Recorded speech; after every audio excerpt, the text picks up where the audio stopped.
Nimekuona Mheshimiwa Ado Shaibu Ado. Mheshimiwa Spika, nakushukuru kwa kuniruhusu niulize swali la nyongeza.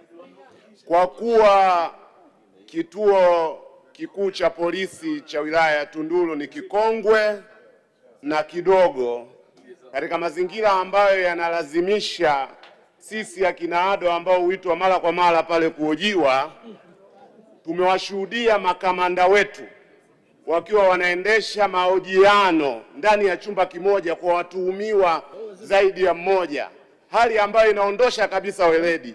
Ni lini serikali itafikiria kujenga kituo kipya cha wilaya ya Tunduru ili makamanda wetu wafanye kazi kwa weledi na utaratibu unaohitajika ikiwemo faragha?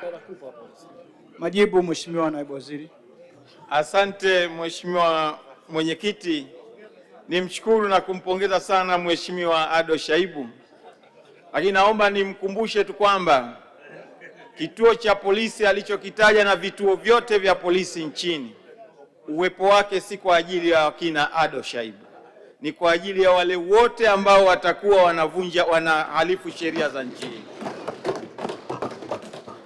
Na kwa sababu hizo, serikali inaendelea na hatua mbalimbali, na kwa upande wa vituo vya polisi vya ngazi ya wilaya ambavyo kwa taarifa yetu ya awali tulisema kwamba tuna vituo vya polisi 75 vya ngazi ya wilaya ambavyo ama vinahitaji ukarabati au vinahitaji kujengwa upya kwa lengo la kufikisha hadhi ya daraja B kwa maana ya kituo cha wilaya.